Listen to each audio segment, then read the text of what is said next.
Hello everyone, welcome back. This is Nate with Native Nomads.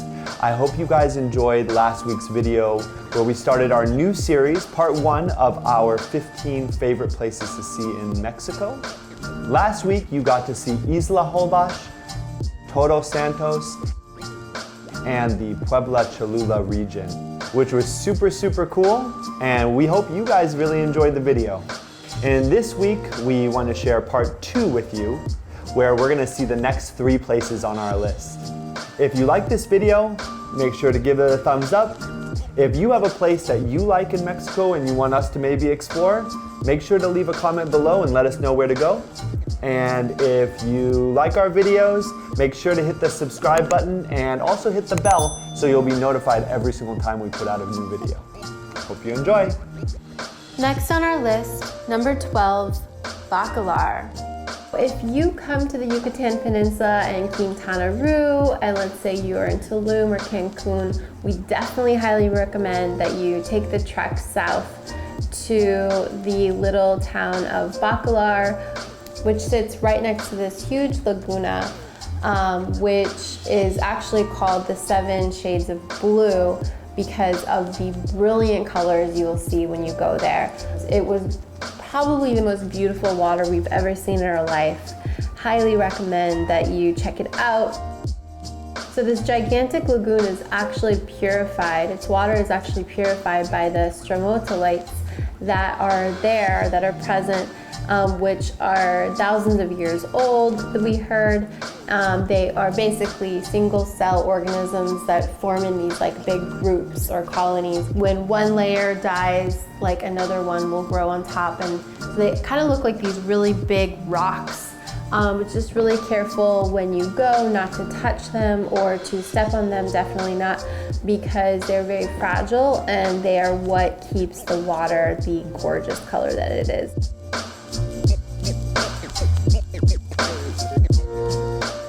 So when you are in Bacalar, we suggest waking up at sunrise and going down to the water and going on a kayak ride or a stand-up paddle ride.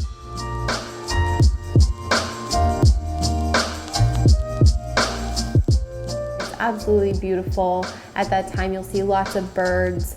And also checking out the Pirates Canal. So the legend has it that pirates actually use this canal to come in and out.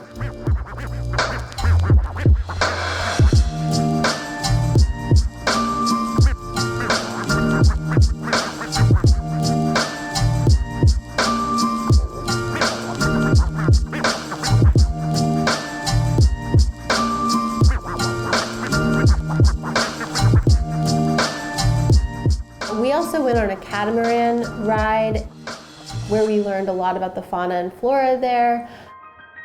We went to the bird island. We went to the Pirates Canal, and we just really enjoyed getting to know the people on the trip with us, and a very peaceful way to explore.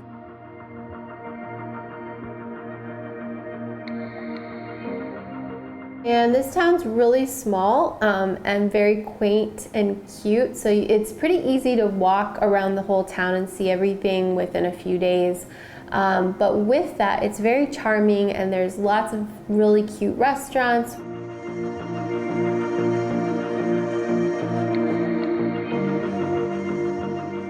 We love Playita and highly recommend them. They're right on the water, and it's a great place to go and get a drink or tacos and watch the sunset, or really any time. It's beautiful there.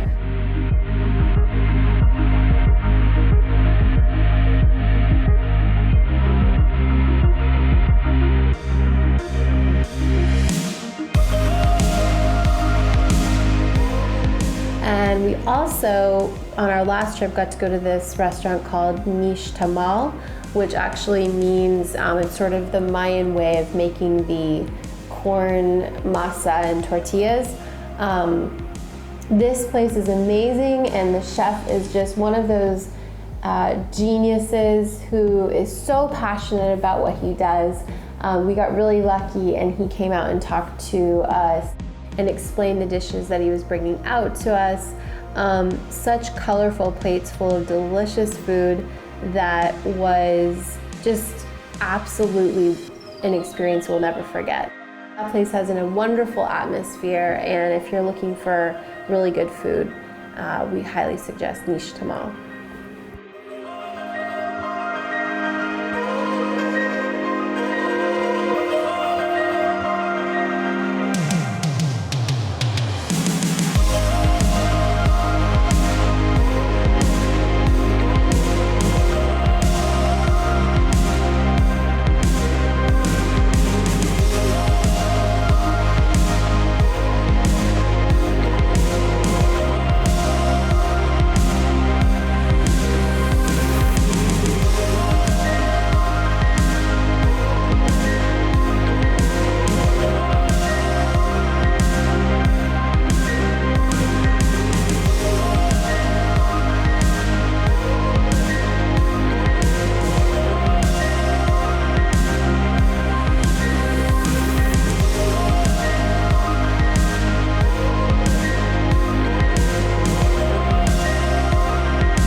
Number 11 is Tulum. This was the place that actually made us fall in love with Mexico and the Yucatan Peninsula specifically. How could we forget Tulum?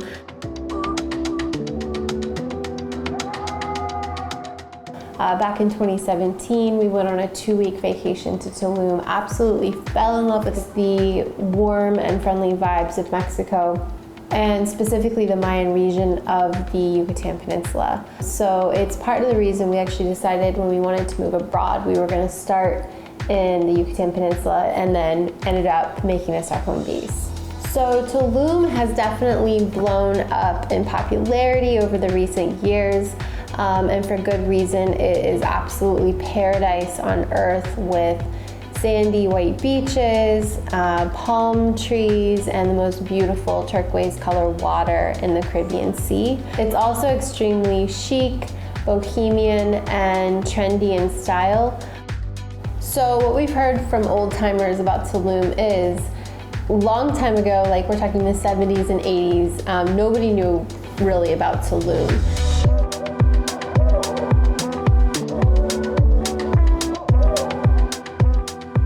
It was this very small fishing village, unknown, except for a few hippies lived there, sort of on a paradise.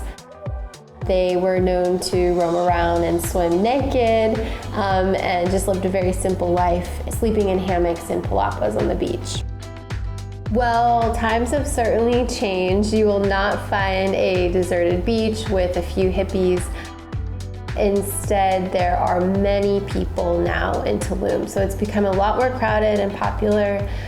We do have a vlog where we go over ways to enjoy Tulum on a budget. One of the ways is to go to the free public beaches, which are just south of the Mayan ruins, and bring yourself a cooler with cold drinks and snacks and beach chairs and just enjoy the day there. With the popularity of Tulum, the prices are definitely going up and up. We've noticed every time we go it's a little more expensive.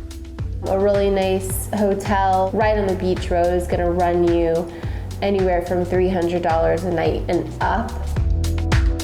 So we definitely suggest, if you're going on a budget and you want to enjoy Tulum, go ahead and look for an Airbnb or a hotel or hostel right in the center of town. So in the Pueblo of Tulum, it's about 4 miles inland from the beach, but there's a beautiful bike path that you can take to the beach. So if you don't want to take a car because parking is sort of tricky down there on the beach road, go ahead and rent a bike and you can bike back and forth from the beach to the downtown if you're staying down there. A really nice Airbnb can run you about $40 a night, so it's super affordable if you are going to Tulum on a budget. And if you are on a budget but you want to splurge on a nice dinner here or there, we definitely recommend Rosa Negra. Was our favorite fancy restaurant on the beach road. And there are many beautiful places that you can go for a very fancy dinner on the beach road. Of course, if you're in Tulum, you have to check out the Mayan ruins. The city of Tulum, which is perched right up on these high rocky cliffs overlooking the beautiful turquoise Caribbean Sea. It's really beautiful and really interesting to see the pyramid and the different structures around there, and to learn more about Mayan history in the area.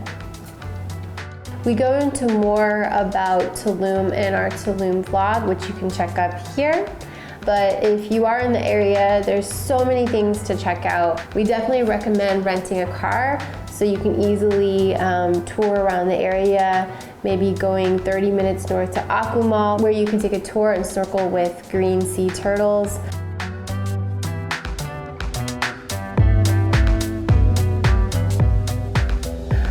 Or going south on a boat tour through Shinkan, which is a bioreserve, and seeing many different animals, including a manatee and lots of seabirds and dolphins.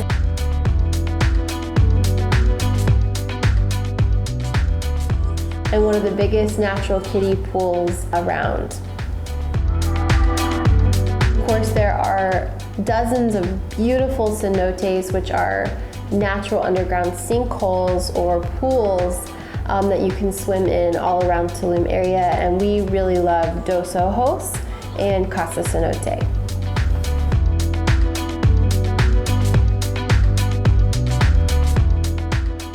Number 10, Xilitla. This beautiful small town is in the state of San Luis Potosí, and we actually got to check it out last year on our road trip through Mexico. Just remember leaving the more desertous area of San Luis Potosí and starting to wind through the highway and the mountainous areas, and it just opening into this beautiful green lush jungle. We took another detour because somebody had suggested we go. We looked at the pictures on Instagram and on Google and absolutely fell in love with the lush green jungle and the surrealistic gardens that are there. All right, what do you guys think of our new future ride? Hippie mobile. So we are at the Surrealist Gardens of Xilitla in San Luis Potosí. This was developed by an artist, a surrealist artist from Europe, and it's kind of like a fantasy world. So we're gonna check it out today. It's freezing today, but it's not gonna stop us from seeing the garden. Come on. Now, this is a really big, sprawling garden built right into the hilly jungle side. So you'll want to take the whole day and have a few hours to explore. Just wander around and see all of the bizarre and surrealistic architecture. A lot of it was left unfinished, actually. So you might be walking up a spiral staircase to kind of nowhere, perched right above the trees with a beautiful view. There were lots of really interesting things that didn't necessarily make sense, but they were really cool to walk around and see.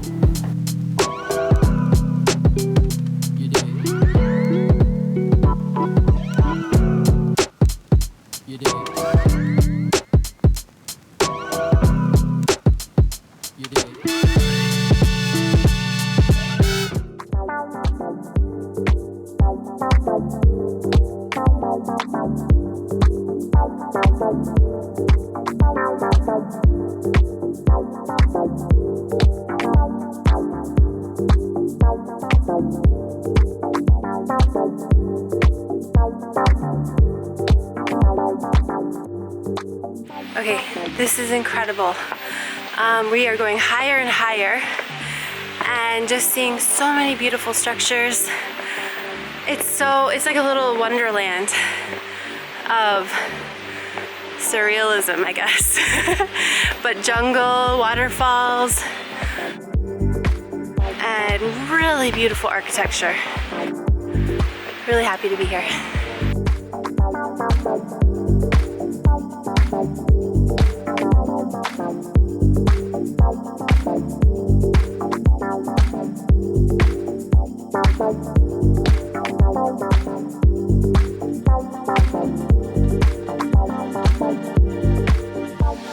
This place is absolutely beautiful.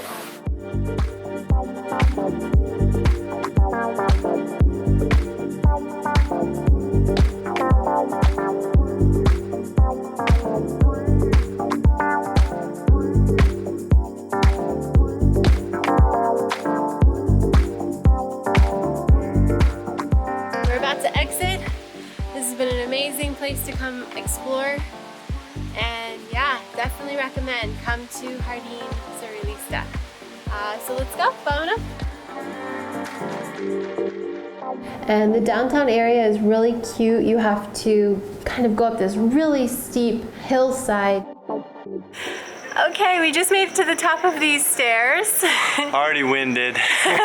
To get to the Zocalo, or the main plaza, and there's, you know, your typical cathedral and lots of really cute little vendors and market stores and restaurants, and it's just a really cute, quaint town. So we're so happy we got to see, and we highly recommend checking out Xilitla if you are in central or northern Mexico.